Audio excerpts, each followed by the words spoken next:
자, 창세기 12장 1절 2절 먼저 말씀 우리 같이 합심하여 함께 읽겠습니다. 여호와께서 아브라함에게 이르시되 너는 너의 고향과 친척과 아버지의 집을 떠나 내가 내게 보여줄 땅으로 가라. 내가 너로 큰 민족을 이루고 내게 복을 주어 내 이름을 창대하게 하리니 너는 복이 될지라. 아멘. 자, 주보를 하나 끼워 놓으시고 또 신명기 30장 14절 구약성경 310쪽에 있습니다. 신명기 30장 14절 한 절 말씀입니다. 자, 같이 함께 읽어보겠습니다. 오직 그 말씀이 내게 매우 가까워서 내 입에 있으며 내 마음에 있은즉 내가 이를 행할 수 있느니라. 아멘. 저희 교회에 또 귀한 교수님이 한 분이 오셨습니다. 우리 장신대 기독교 교육학과 교수님이시고 보니까 우리 전도사님 중에 한 분이 교수님이 팬이라고 그러더라고요. 그래서 너무 교수님을 좋아하는 우리 전도사님도 있고 아주 훌륭한 교수님을 모셨습니다. 우리 장신대의 고원숙 교수님, 믿음의 유산이라는 주제로 귀한 말씀 전해주실 때 큰 은혜의 시간이 되시길 바랍니다. 박수로 환영하도록 하겠습니다.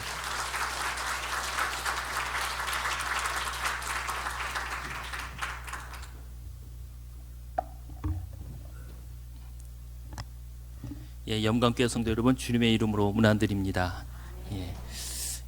귀한 주일인데 또 이 특별한 주일에 초대해 주셔서 너무 감사드리고요. 함께 신앙교육을 어떻게 할 것인가에 대해서 모두가 우리 전체 교회의 기도 제목이라는 생각이 듭니다. 이제 몇 가지 키워드를 가지고 함께 여러분과 오늘 본문 말씀을 가지고 함께 은혜를 한번 생각해 보고자 합니다. 첫 번째 우리가 함께 신앙교육과 관련해서 이야기해야 될 것은 신앙의 언어 교육을 하자라는 것입니다. 한번 따라해 볼까요? 신앙의 언어 교육.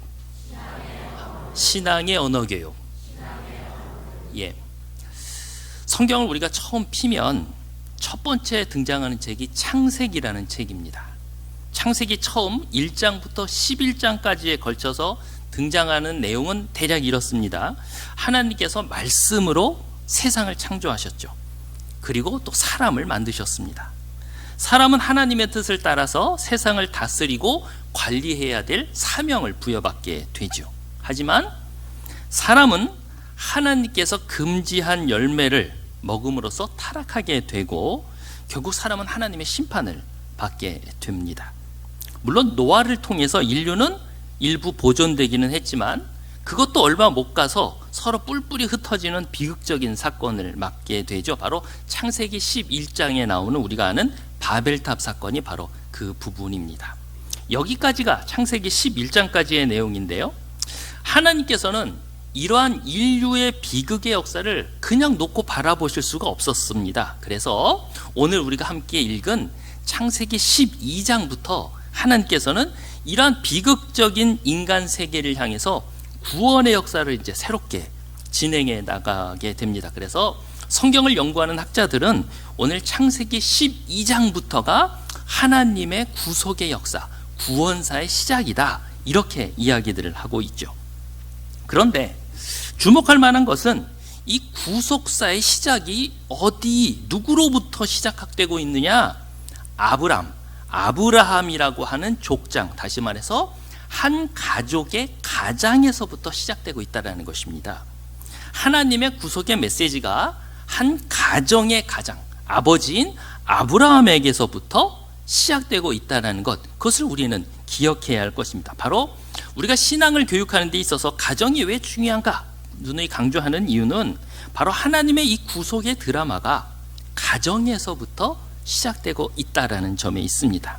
창세기 12장 1절 2절 다시 한번 제가 여러분께 봉독해 드립니다. 한번 귀 기울여서 한번 들어보십시오. 여호와께서 아브라함에게 이르시되 너는 너의 고향과 친척과 아버지의 집을 떠나 내가 네게 보여줄 땅으로 가라. 내가 너로 큰 민족을 이루고 내게 복을 주어 내 이름을 창대케 하리니 너는 복이 될지라. 예. 지금 아브라함에게 하나님의 음성이 들려왔습니다. 음성을 통해서 하나님은 두 가지를 약속하고 계신데요. 하나는 땅에 대한 약속이고요. 두 번째는 자손에 대한 약속입니다. 자, 여러분, 한번 이 자리에 계신 여러분들이 아브라함이라고 한번 생각해 보십시다. 여러분에게 이 똑같은 하나님의 음성이 들려왔습니다. 자, 아브라함의 입장에서 이 음성을 들었을 때 아브라함은 어떤 고민을 하게 되었을까요? 여러분이라면 어떤 고민을 하셨겠습니까? 아브라함의 고민을 이해하기 위해서는 먼저 약속에 대해서 한번 생각해 볼 필요가 있지요. 여러분, 약속이란 게 뭡니까? 약속. 국어사전에 따르면 약속은 다른 사람과 앞으로의 일을 어떻게 할 것인지를 미리 정하여 두는 것, 이렇게 약속을 정의하고 있습니다. 다시 말해서 약속이란 아직 일어나지 않은 일에 대해서 일어날 것이라고 믿는 겁니다. 그러니까 약속을 하는 시점에서 보면 아무것도 일어나지 않은 상태라는 것이죠. 아직 실현되지 않은 상태라는 거예요. 그래서 우리는 살아가다 보면 약속을 많이, 수많은 사람과 약속을 하지만 그 약속을 다 곧이곧대로 믿지는 않습니다. 그렇죠?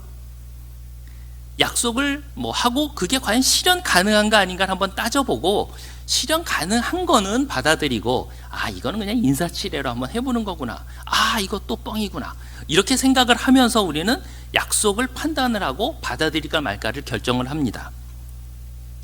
여러분, 아브라함의 현실을 한번 보십시오.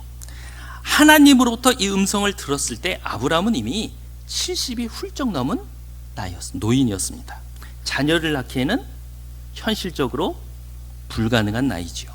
그리고 노년이 되면 누구나 안정을 취하기를 원합니다. 이제는 어딘가에 정착할 때입니다. 그런데 지금 하나님께서는 새로운 땅을 줄 테니까 길을 떠나라는 겁니다. 여러분, 그 땅이 어디라고 말씀도 하지 않으세요. 그냥 떠나라는 겁니다.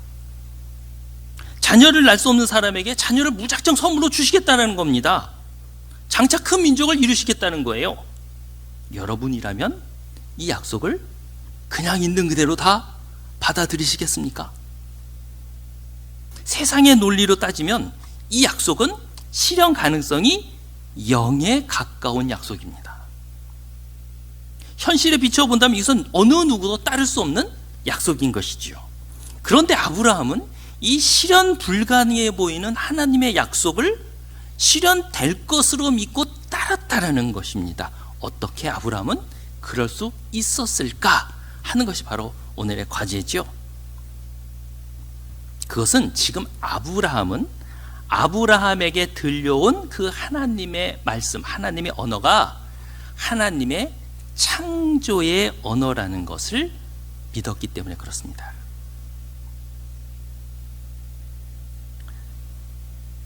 하나님의 말씀, 하나님의 언어가 창조의 언어라는 것을 알았다는 것이죠. 하나님께서는 세상을 말씀으로 창조하셨다라고 성경에 기록되어 있습니다.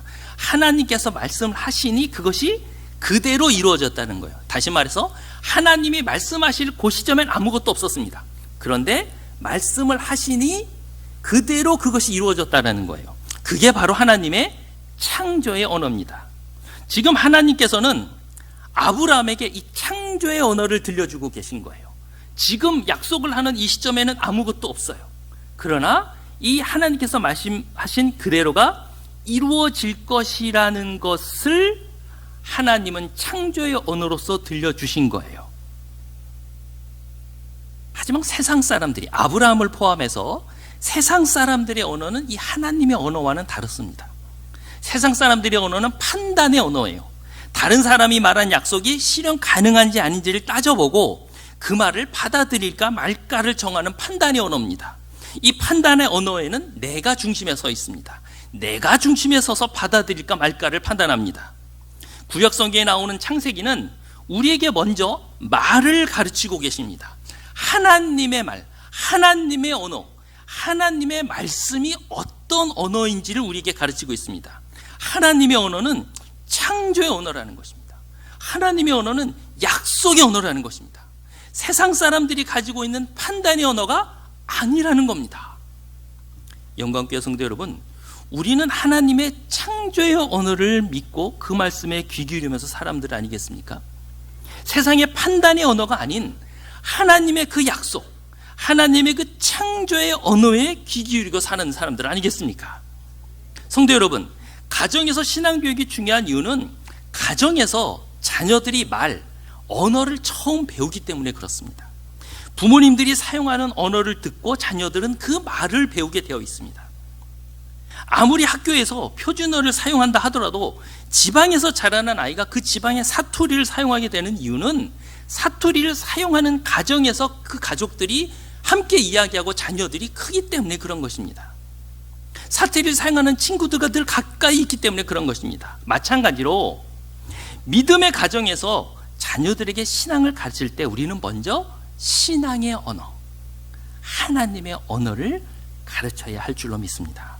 세상의 언어, 폭로하는 언어, 상대방을 비방하는 언어, 이런 언어 말고 한 번 말씀하시면 그대로 실현되는 약속의 언어, 한 번 말씀하시면 그대로 이루어지는 그 창조의 언어를 우리 자녀에게 들려줘야 한다는 것입니다. 하나님의 말씀은, 하나님의 약속은 세상의 관점으로 보면 실현 불가능해 보이곤 하지만 말씀을 그대로 이루시는 그 하나님의 그 창조의 언어, 그대로 이루시는 그 약속의 언어를 우리 자녀들이 듣고 귀 기울이면서 자라야 한다는 것입니다.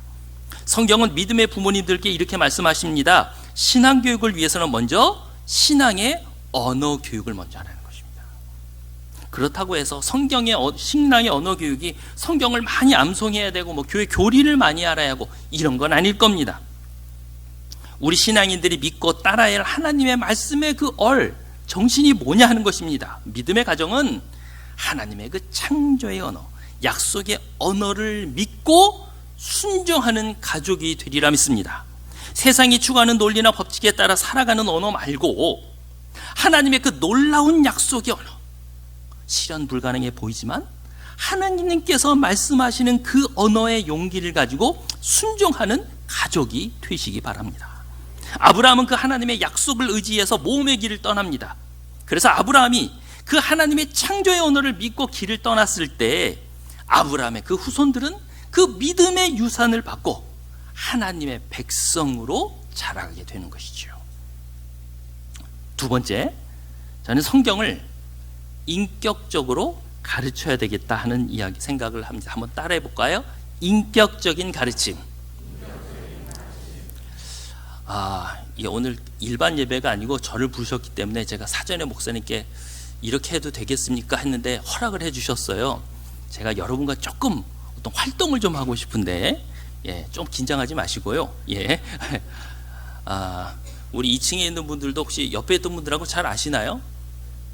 같이 조금 가까이 이렇게 앉으셔서 한 2분, 3분 같이 가까이 좀 앉아주시면 좋겠는데, 서로 불편하시면 그냥 계셔도 되는데 우리 영광께 있는 분들은 아주 다르게 화목하실 것이라고 제가 전해 들었기 때문에 같이 한번 2분도 좋고 3분도 좋습니다. 고개 돌려서 같이 이야기하실 수도 있고 옆에 분들하고 각자 자기를 한번 소개해 주실 수 있나요? 옆에 분들에게.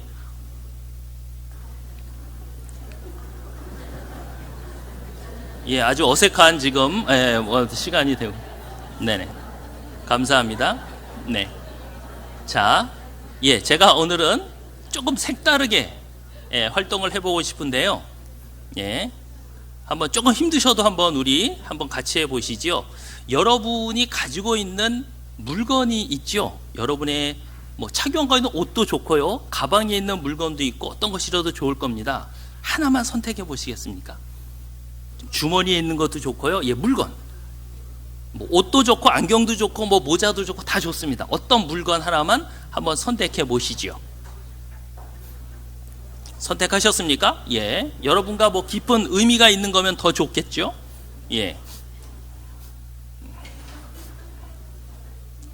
자, 이제 제가 하나, 둘, 셋 하면 어떻게 할 거냐면 여러분들은 그 순간 여러분이 선택한 물건이 될 겁니다. 여러분이 선택한 물건이 될 겁니다. 그래서 그 물건이 돼서 자기를 소개할 겁니다. 예를 들면 이렇게 할 수 있습니다. 저는 한번 제 넥타이를 한번 예를 들어 보겠습니다. 저는 넥타이를 한번 선택해 보겠습니다. 넥타이. 예, 그럼 이렇게 소개하는 겁니다. 저는 넥타이입니다. 이것은 넥타이입니다. 이렇게 하시면 안 되고, 저는 넥타이입니다. 제가 우리 주인과 함께 한 지는 꽤 오래된 것 같습니다. 근데 사실 저는 오늘 우리 주인을 굉장히 오랜만에 만났습니다. 사실 저는 우리 주인이 늘 사랑했던 넥타이였는데 너무 오래 하다 보니까 여기 보면 다 해지고 이래서 그동안 저를 우리 주인은 만나주지 않았습니다. 그런데 오늘 영광교회 간다고 특별하다고 저를 오늘 선택해 줬어요. 우리 주인이 저를 좀 버리지 않고 자주 저랑 만남을 가져줬으면 좋겠습니다. 뭐 이런 식으로 하는 겁니다. 아시겠죠? 자, 한번 옆에 사람에게 한번 2분씩이나 3분씩 해서 자기 선택한 물건이 돼서 소리 내서 한번 소개 한번 해보도록 하겠습니다. 자, 지금부터 자 시작. 예.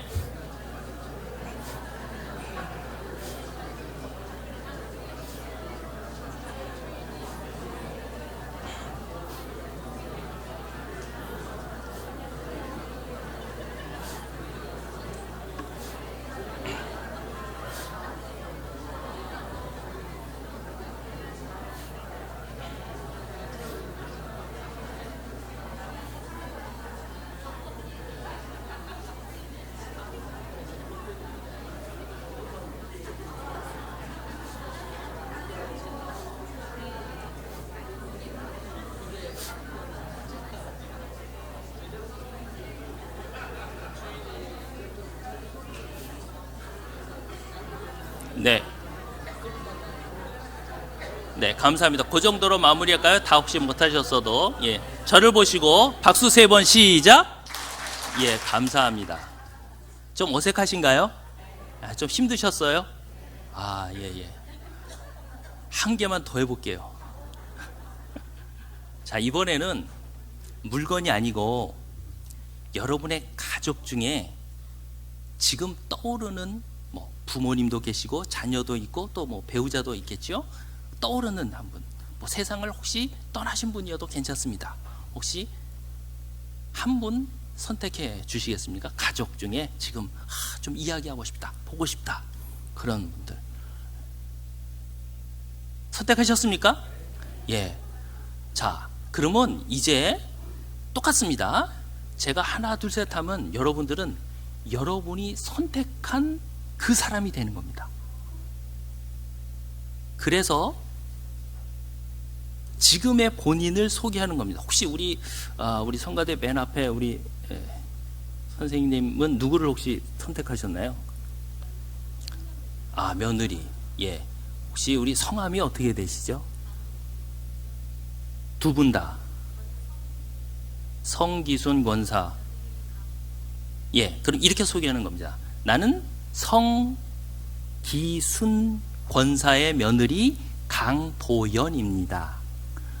우리 시어머니는요 이런 사람이에요 라고 얘기하면 됩니다. 얘기하면 됩니다. 예? 교회에서는 늘 잘해주시는 것 같은데 집에만 가면 달라지셔요. 예. 그 얘기를 아시겠습니까? 저라면 지금 이제 80이 넘으신 제 어머니를 한번 선택한다면 이렇게 이야기할 수 있을 것 같습니다. 저는 고원석 목사의 어머니 김연진입니다. 우리 아들은요 참 어릴 때부터 엄마 말을 잘 들으면서 잘 컸습니다. 지금도 말을 참 잘 듣는다고 생각이 듭니다. 그래서 그런지 전화해서 너 바쁘면 엄마한테 안 와도 돼 그러면 정말 안 와도 되는 줄 알고 잘 안 옵니다.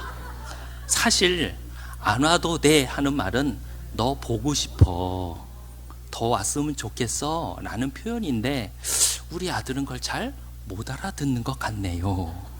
뭐 이렇게 얘기하시면 됩니다. 무슨 말씀인지 아시겠어요? 자, 한번 여러분의 가족이 한번 돼보는 겁니다. 그래서 지금의 본인에게 하고 싶은 말 하시면 됩니다. 자, 조금 어려우실지는 모르겠는데 한번 해보겠습니다. 하나, 둘, 셋. 똑같이 옆에 분과 같이 한번 하십시오.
예, 그 정도로 마무리하겠습니다. 다 못해서 죄송합니다. 자, 저를 보시고 박수 3번 시작.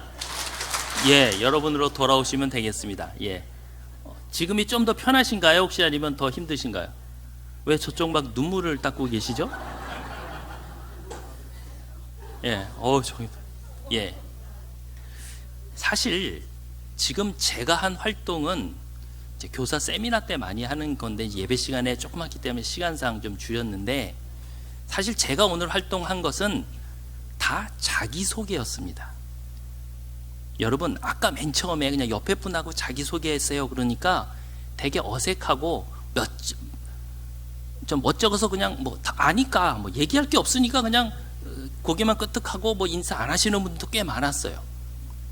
근데 그 소개를 자기의 물건에 한번 자기를 동일시해서 해보라고 하니까 갑자기 여기저기서 웃음소리가 퍽퍽 튀어나왔습니다. 감정이 들어가기 시작한 거죠. 여러분, 자기소개할 때 감정이 들어가십니까? 감정이 들어가겠고요. 심지어는 지금 가족 중에 한번 해달라고 하니 갑자기 막 눈물 닦으시는 분이 생겼어요. 자기소개하면서 여러분 눈물 흘려보신 적 있으신가요? 이게 뭐냐면 똑같은 자기소개인데 보통 때 우리는 그냥 나 소개하면 어떡합니까? 나의 그냥 어디서 샀고 몇 살이고 이름은 뭐고 직업은 뭐고 나의 감정과 아무 관련이 없는 그냥 어떤 사실만을 전달합니다. 무미건조하죠. 그런데 조금만 자기소개를 하는데 관점을 바꿔서 내가 가지고 있는 물건의 입장에서 한번 생각해 보니, 또는 내 가족 중에 누군가의 입장에서 생각해 보니 감정이 개입이 됩니다. 공감이 되는 거죠. 그러니까 갑자기 웃음소리가 터져 나오고 눈물을 흘리는 일도 생깁니다. 왜 이런 일이 발생하느냐는 거예요. 사실 똑같은 행위인데 관점을 조금만 달리하면 이렇게 달라질 수 있다는 거예요. 제가 이 말씀을 왜 드리냐면, 우리가 성경을 가르치거나 신앙을 교육할 때도 자기소개, 평소에 자기소개하듯이 우리가 교육하고 있지는 않은지 묻고 싶은 겁니다. 거기에는 웃음도 없고 눈물은 더 없어요. 그런데 우리가 그것을 조금 더 관점을 달리하면, 성경에 대한 관점을 조금만 우리가 달리한다면 거기에 웃음이 들어갈 수 있어요. 성경을 배우다가 눈물을 흘릴 수도 있다라는 거예요. 저는 그런 점에서 우리가 조금 교육을 하는 데 있어서 또 신앙을 바라보는 데 있어서 관점을 조금만 바꾸자라는 거예요. 그 중에 한 가지만 말씀을 드릴게요. 다른 말씀은, 여러분은 성경을 역사책이라고 생각하십니까? 아니면 이야기책이라고 생각하십니까? 성경은 역사책일까요? 이야기책일까요? 자, 마지막 활동 한 번만 더 하겠습니다. 여러분의 오른손을 한번 요 앞에 이렇게 세워 주시겠습니까? 예. 자, 요게 눈금입니다. 역사책이라고 생각하시는 분이 이쪽으로 눕혀주시면 되고, 여러분이 이제 이야기책이라고 생각하는 분은 이쪽으로 눕혀주시면 됩니다. 많이 눕히면 많이 역사책인 거고, 요만큼이면 조금인 겁니다. 여러분이 한번, 자, 여러분의 생각을 말씀해 주시는 겁니다. 성경은 역사책일까요? 아니면 이야기책일까요? 자, 하나, 둘, 셋. 역사라고 하시는 분이 있고, 예, 이야기도 있고, 뭐 왔다 갔다 하시는 분도 있어요. 지금 왔다 이때론 움직이지 않는 분도 계시고 지금 예, 감사합니다. 저는 성경을 이렇게 보통 정의하곤 합니다. 성경이란 하나님의 역사를, 다시 말해서 또는 하나님을 경험한 사람들의 역사를 이야기 형태로 들려주고 있는 책이다. 하나님의 역사를 이야기 형태로 들려주고 있는 책이다. 성경은 역사이면서 이야기 형태를 가지고 있다는 거예요. 이 말씀을 왜 드리냐면, 우리 한국교회 신앙교육의 가장 큰 문제점을 저는 그냥 교육학자로 판단하는 건, 우리 한국교회는 너무 성경을 역사로만 가르치고 있다는 거예요. 역사가 아니라는 게 아니라 교육을 하는 데서 너무 역사적인 측면으로만 얘기하고 있다는 거예요. 근데 그것도 조금 문제가 있어요. 자, 여러분 한번 옛날 중고등학교 시절로 한번 살짝 기억을 되살려 보십시오.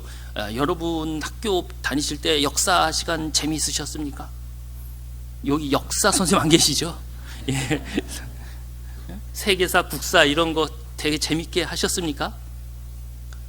저 역사를 되게 좋아했던 사람인데도 불구하고 그때 뭐 배웠지? 그러면 제가 기억나는 역사, 왕 이름 외웠던 거, 연도 외웠던 거, 문화재 이름 외워서 막 했던 거, 뭐 이런 거 많아요. 근데 그게 지금 내 삶에 어떤 영향을 미치고 있지? 라고 하면 생각하면 거의 영향 미치는 거 없어요. 근데 역사가 원래 그런 거 아니거든요. 역사는 과거에 있는 것이지만 그것이 오늘날 우리에게도 늘 영향을 미치기 때문에 우리는 역사 공부를 하는 것입니다. 근데 그 역사가 우리에게 영향을 미치기 위해서는 그 역사가 이야기로 우리에게 계속 들려줘야 됩니다. 이야기라는 성격을 잊어져 버리면 그냥 역사는 단편적인 과거의 지식으로 돌아가 버려요. 그러니까 그것은 오늘 나에게 별 상관이 없는 거예요. 그냥 과거의 단편적인 지식, 내가 알아도 별 상관이 없는. 혹시 우리의 성경 교육이, 신앙 교육이 마치 역사를 강조하다 보니까 과거의 것으로만 돌아가고 있는 것은 아닌가. 근데 그게 오늘 나의 모습으로 들려줘야 되는데 나의 모습으로 들려지지 않으니까 우리의 다음 세대들이 듣고도 저게 나하고 무슨 상관이 있지? 이런 생각을 하게 되는 거예요.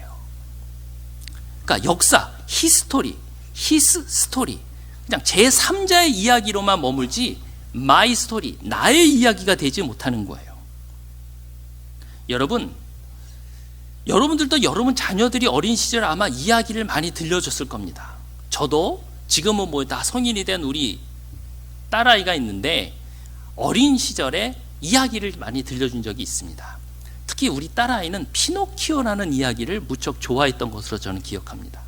근데 피노키오 이야기를 다 들려주면, 그리고 이제 뭐 다른 이야기를 들려줄까? 이렇게 하면 우리 아이는 또 들려달라는 거예요. 피노키오를 자꾸 다시 들려달라고 얘기를 합니다.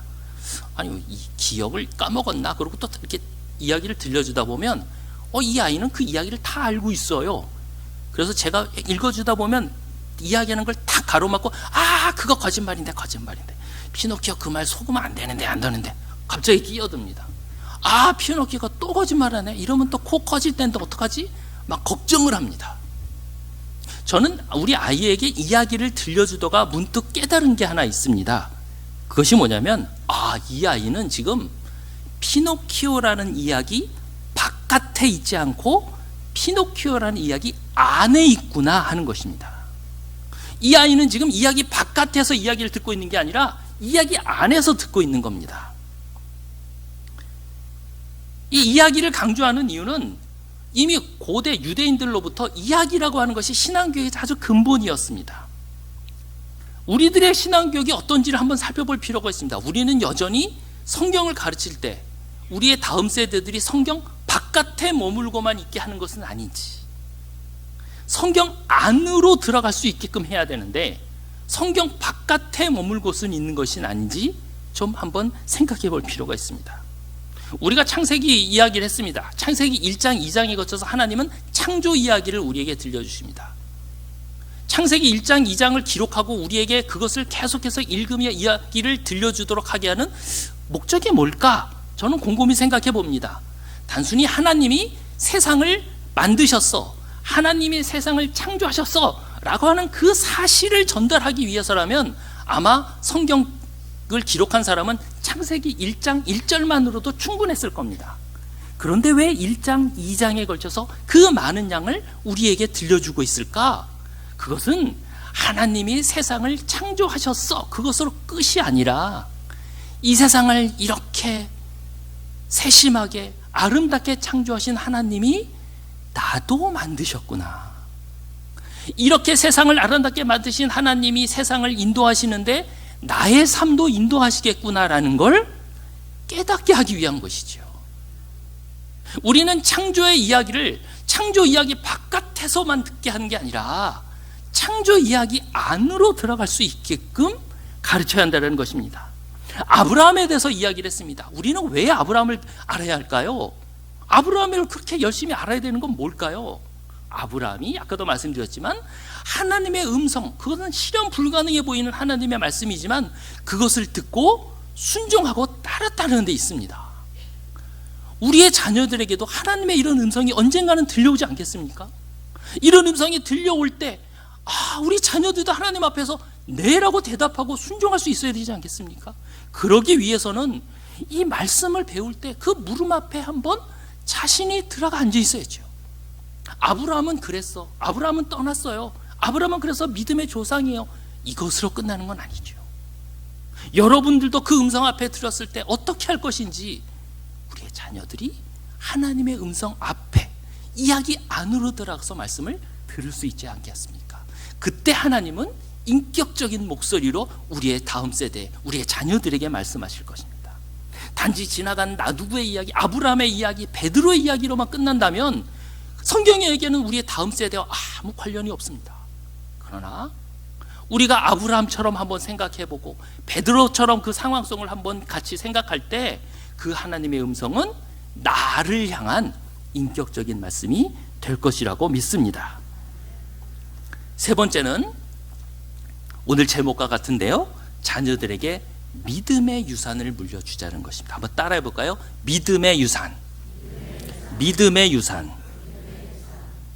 오늘 말씀드린 신명기 30장 14절 말씀 제가 다시 한번 읽어드립니다. 오직 그 말씀이 내게 매우 가까워서 내 입에 있으며 네 마음에 있은즉 네가 이를 행할 수 있느니라. 아멘. 오늘 이 말씀은 이스라엘 백성을 이집트에서 이끌어낸 영도자 모세가 이제 마지막으로 자기 백성들을 향해서 유언처럼 이야기하고 있는 부분입니다. 그 말씀의 내용은 이런 것이죠.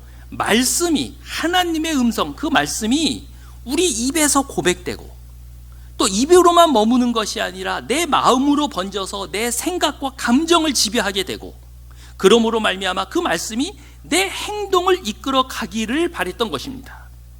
모세는 마치 부모와 같은 입장에서 자녀 같은 이스라엘 백성들에게 간절하게 호소하고 있는 것입니다.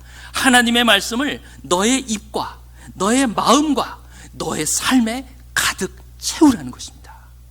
믿음을, 하나님의 말씀을 유산으로 전해주고자 했던 것입니다.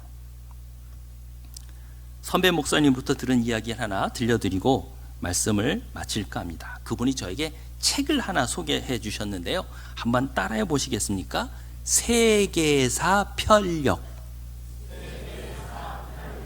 따라하기도 힘들죠. 이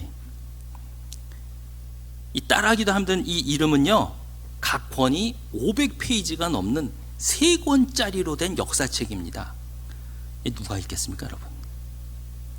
이 딱딱해 보이고 두께도 어마어마한 이 역사책, 그런데 이 책이 어떻게 생겨난 배경을 제가 듣고는 참 보통 책이 아니구나 하는 생각을 해보게 됐습니다. 이 책은 인도의 초대 총리였던 네루가 쓴 책입니다.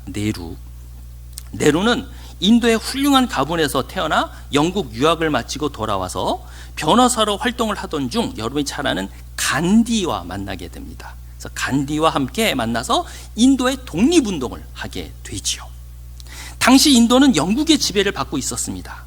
영국의 지배를 받고 있는 이때에 독립운동을 한다고 하니 영국 정부가 네루를 가만 놔뒀겠습니까? 네루는 1921년 처음 감옥에 투옥된 이후로 1947년 인도가 독립하기까지 9차례나 감옥에 수감되었습니다. 1930년 네루가 형무소에 수감되어 있을 때 그의 13살 된 외동딸이 혼자 집을 지키고 있었어요. 그의 엄마 가말라도 다른 형무소에 수감되어 있었기 때문에 그렇습니다. 그해 가을 네루의 딸이 13번째 생일을 홀로 맞습니다. 감옥에 있던 네루는 이때 딸아이에게 선물을 뭔가 주고 싶었는데 감옥에 갇힌 사람이 무슨 선물을 줄 수 있겠습니까, 여러분? 너무 안타까운 마음에 고민을 하던 네루는 정말 힘들지만 정말 감동적인 선물을 내가 주겠다 작정을 합니다. 그것이 뭔가 하니 감옥에서 편지는 쓸 수 있으니까 편지로 딸에게 세계의 역사를 들려주겠다는 것입니다. 딸에게 세계의 역사를 들려주겠다는 것입니다. 네루가 생일 선물로 첫 편지를 적은 내용은 다음과 같습니다. 해마다 생일이 돌아오면 너는 을의 선물이나 축복을 받기 마련이었지. 하지만 이 형무소에서 내가 무슨 선물을 해줄 수 있겠니? 하지만 얘야, 내가 너에게 정말 귀한 선물을 주고 싶구나. 내 선물은 눈에 보이거나 손으로 만질 수 있는 것은 아니란다. 내가 너에게 줄 수 있는 것이란 정신과 영혼으로 된 것, 이 형무소의 높은 담도 가로막을 수 없는 그런 것을 주고 싶구나. 이렇게 1931년 1월 1일에 시작된 네루의 편지는 그 후 3년간 196통의 편지로 이어집니다. 그리고 훗날 이 편지를 모아 책으로 출판한 것이 바로 세계사 편력이라고 하는 역사책이었어요. 이 아버지는 혼자 외롭게 집에서 자라고 있는 딸을 향해 영혼의 선물을 보내주었던 겁니다. 주님의 전에 이 자리에 함께 하신 우리 부모님들, 그리고 믿음의 교사 여러분은 우리 자녀들, 우리 젊은이들에게 무엇을 선물로 하고 선물을 주고자 하십니까? 무엇을 유산으로 물려주고자 하십니까? 세상의 많은 부모들은 보이는 것, 손에 잡을 수 있는 것을 자녀에게 선물로 주려고 합니다. 돈을 줘야 되고 재산을 물려주는 것이 최고의 것이라고 생각을 합니다. 그런데 결과는 어떻습니까? 오늘의 청소년들이 신음을 하고 있어요. 병들어가고 있습니다. 무엇이 진리인지 모른 채 서로 경쟁하다가 우울해하고 절망하고 있어요. 젊은이들이 스스로 생명을 끊기까지 합니다. 여러분, 자녀들을 향한 진정한 선물이 무엇이겠습니까? 여러분, 보이지 않는 것, 바로 그것이 생명을 주고 인생을 바꿀 수 있습니다.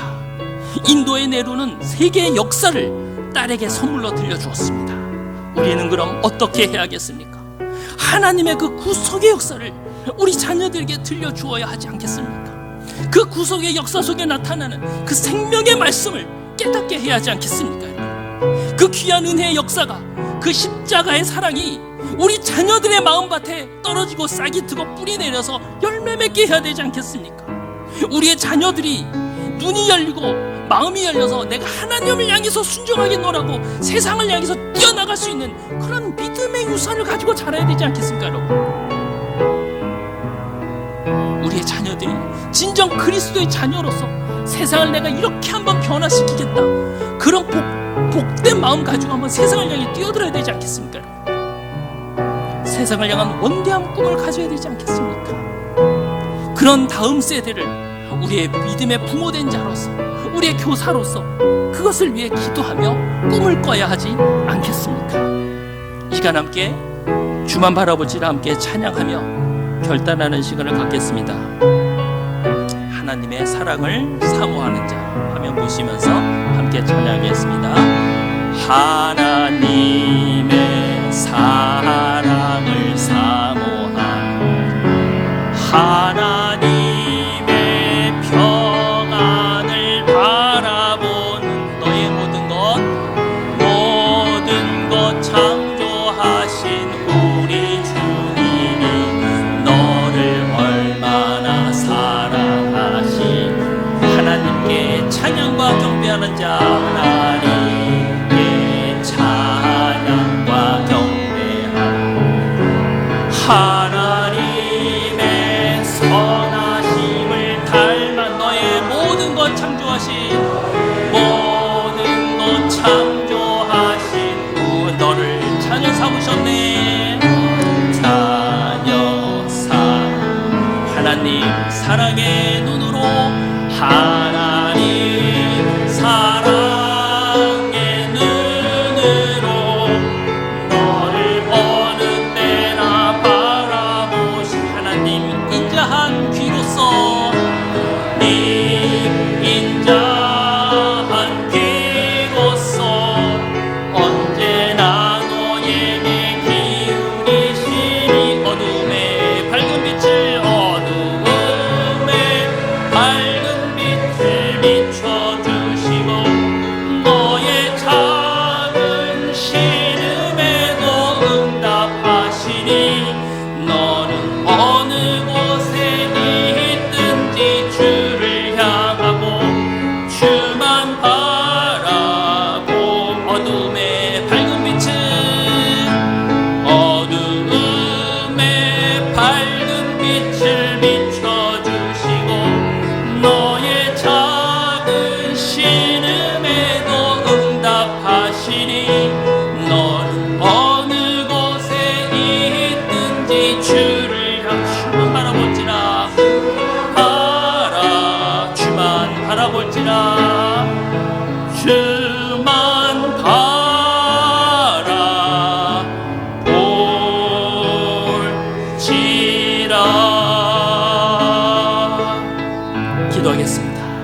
믿음의 교사들을 세워주시고 믿음의 요산을 뿌리내리게 하시니 감사드립니다.